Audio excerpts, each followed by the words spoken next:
Which ones are you going to play with? Playing with toys is pretty normal for Whitney Whelms and her daughter Murphy. But for the last 13 days, something's been a little off. Scott works for the City of Westminster Fire Department. Whitney's husband, Murphy's father, got deployed to help Hurricane Harvey relief efforts. Is this a fire truck like Daddy's? And he's still gone. He was actually en route on Tuesday, this last Tuesday, to come home.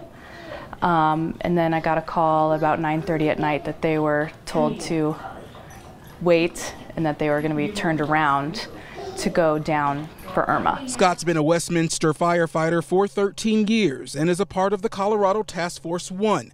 He's seen disasters before. The Boulder Lyons area flood. And then there were a few fires prior to that. But these recent deployments are different. Telling our daughter that Daddy was coming home, because she's kind of had a hard time with it, and then him not. I think that was the hardest so far. They know while he's being positive, the situation is still hard for him too. He does miss her. I mean, it's hard for him to be gone that long. So a phone call, now who are you calling? even if pretend, Daddy's helping people in the rain. makes them feel like normal isn't too far away. Yeah.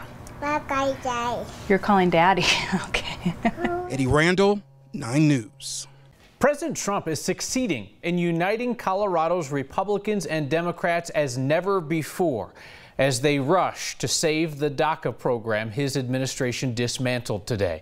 Republican Senator Cory Gardner took a sizable step toward the Center on Immigration, announcing that he's going to join Democratic Senator Michael Bennet as a co-sponsor of the DREAM Act, which would give legal status to the so-called Dreamers who were brought to this country illegally as children. We have an opportunity to come together as Republicans and Democrats to give young people the certainty they deserve and a legal path to stay in the only country they know. And on the House side of the Capitol, Republican Congressman Mike Kaufman of Aurora introduced his discharge petition today. It's rare for a member of the majority to use that procedure to get a vote on the floor against the wishes of party leadership. Kaufman, like Gardner, was once a DACA opponent who is now fighting to preserve the program. We're highlighting the shifting stances of Senator Gardner and Congressman Kaufman because they have been surprising in a sea of not necessarily new noise from those who support and oppose the program. Our Marshall Zellinger is here to take on some questionable claims we've heard from the left and right. Kyle, that first claim came in the first 90 seconds of Attorney General Jeff Sessions announcing that DACA would end in 6 months. And it's that those in the country under DACA are making a living at the expense of American citizens.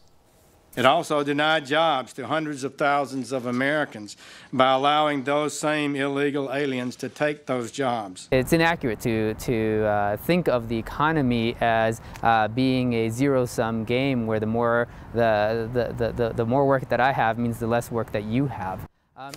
University of Denver professor Cesar Garcia Hernandez appears to back up 2 recent studies that show immigrants have not had a negative impact on Americans finding jobs. A study by the National Academies of Sciences, Engineering and Medicine found that new immigrants may take jobs from previous immigrants and that American teenagers may have fewer hours of work but not fewer jobs. Another study done a couple of years ago looking at census data determined citizens with no high school diplomas compete for different jobs than immigrants with no high school diplomas. Another issue is what happens in 6 months if DACA ends and Congress doesn't act. Does that mean ICE, which already has issues with detainees, will go after 800,000 immigrants who were brought here as children and send them back to the country they were born? I don't think that there's a realistic fear that ICE is just going to take that database of 800,000 individuals who have received DACA and plug and play it into an enforcement database. So we now have some stats that we've been working through. $1.6 billion in state and federal taxes are accounted for from these 800,000. So if you want to look at the economy aspect, forget the job side, sure, that could go away. So, you know, we have what Bennett has done, what Kaufman has done. It's amazing how Colorado tends to be the center of everything that it comes to, you know, whatever story's out there, it always focuses on Colorado. Yeah, exactly. Well, we'll see if Colorado is at the center of some kind of a solution here. Marshall, thank you. A final thought on that exactly. So we're about to find out whether Republicans really do want to save DACA or whether they're just making political posturing at this point. We're going to find out whether Democrats are more interested in the solution that they say that they seek or more interested in blaming Republicans for coming on board late. So We'll keep watching. Nowadays, we're used to seeing this type of video come from police officer body cameras, but in this incident, none of the officers was wearing a body cam. So the plaintiff's lawyer says police would have gotten away with assault if it weren't for this video. Now, it comes from just outside the emergency room at the University of Colorado Hospital on December 22nd, 2015. The plaintiff, the woman there in the white hoodie, Ozana Williams, was at the hospital because of her boyfriend being shot. She says the questioning from police became more aggressive, and Sergeant Michael Hawkins demanded the keys to her car. Lawyers say that he'd already searched her car and he wanted the keys to seize it, but that police had no right to take the car. Things got heated when Williams refused to hand over the keys. She threw them to the ground, and that's when she says Sergeant Hawkins tried to grab her. Williams tried to get out of reach by going to the back of the police car, but in the video, you see the sergeant grab her out of the car. He puts his forearm against her neck. Williams is then thrown to the ground. She says that same sergeant kicked her in the head while she was down. 2 other officers are named in the suit. Lawyers allege that Officer Jordan O'Neill tackled Williams to the ground right there. Then they say Officer Jose Ortiz helped cover up the assault by writing a sworn statement saying that Williams assaulted the sergeant. Sergeant Hawkins did have a scratch on his head. Williams spent 3 days in jail, or 5 days in jail rather. She says she lost her job and had injuries. Eventually, all of the charges against her were dropped. Lawyers are asking for a jury trial, seeking an unspecified amount of money. Meantime, Aurora police say they were not aware of the excessive force allegations until lawyers filed that lawsuit on Monday. They're directing their Internal Affairs Bureau to investigate. Sergeant Hawkins now works in an administrative role. The 2 other officers are still both on patrol. While we're far from the fires, the smoke can cause plenty of problems, and not just for those who are typically sensitive to it. 9 News reporter Dan Grossman spoke with doctors who say that everyone in Colorado needs to be taking precautions. With temperatures in the 90s. We're doing, looks like corn, and we're doing some burgers, and So it's not hard to see why Ryan Schulte and his friends spent their Labor Day grilling outside. so we just decided to come out and enjoy the not so much sunshine. But it was hard to see almost anything else. Walk outside, smells like smoke, and that's pretty much all we've noticed. But looking west, it was difficult to discern Colorado from Kansas as the mountains lay cloaked by smoke. And the skyline, it gave people with 20/20 vision a hint of haze. So people can get real short of breath from breathing the smoky air outside. Not to mention those with healthy lungs. But the best thing for them is to stay indoors when it's like this. Dr. Krista Culp with Presbyterian St. Luke says days like these are not to be taken lightly. In healthy people, they can cause itchy, watery eyes, headaches, and wheezing, especially during exercise. That's right. In sensitive people, the harm is multiplied. It can onset very quickly within minutes of breathing air like we have today.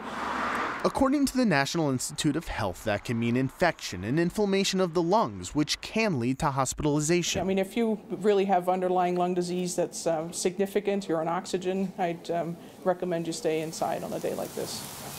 A griddle and sizzle is expected on a holiday. just been a smoky day, I guess. Even if this smoke is no match for that already in the air. Just by seeing and smelling, it was almost hard to ignore the smoke that was in the air. And that's just from us in the green right here in Colorado. Up north, you can see in Wyoming, Montana, Idaho, just how much that smoke is actually there. If you are inside, Dr. Culp does recommend keeping those windows closed. Kyle, that may seem like common sense, but even open windows can cause problems for people in that sensitive group. Common sense for sure, but good reminder nonetheless. Dan Grossman, thank you. We're learning that thieves stole Social Security numbers and a bunch more info on 143 million people. That's nearly half the U.S. population. The thieves broke into servers for Equifax, one of the big 3 credit monitoring agencies. Equifax says the breach actually happened sometime between mid-May and mid-July. They discovered it July 29th. If you check your calendar, you're going to see that was quite a while ago. We're just hearing about it now.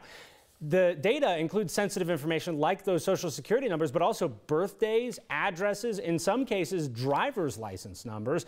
9 News reporter Jessica O has been looking into this for us today. And Jessica, people have a lot of questions. Understandably, and especially because this is a company that many turn to figure out whether or not they had been hacked in the first place. And what makes this rare is that Equifax has such a vast amount of personal data in one place. At this point, experts say it's unclear how hackers plan to use that stolen information. Because of that, the steps you should take can vary. Dr. Steve Beatty, a computer science professor at Metro State University, says it's not a bad idea to start with the basics. Your credit cards, your bank statements, all these other sorts of things, instead of once a month when they show up, maybe once a week. The next step, if you will, is maybe contracting or paying somebody. Like LifeLock is kind of the big example of that. They monitor the sites where your credit cards might have been sold and see if you show up there. Dr. Beatty says you can also freeze your credit ratings for all 3 corporations. Equifax should have emailed you if your information was compromised, but even if you've never used that company before, it doesn't mean you're in the clear. The fastest way to find out if you have been compromised is to go to EquifaxSecurity2017.com. You have to provide your last name and the last 6 digits of your social security number. And if your information was breached, do not click on that orange icon just yet that says enroll. Even though they are offering free credit monitoring, Dr. Beatty says there are major red flags that you need to be aware of. By accepting their terms of service, their 1-year monitoring your credit, you are also saying in the agreement that you will not sue them, nor will you be part of a class action lawsuit. And so you're giving up some what might be considered fairly substantial rights.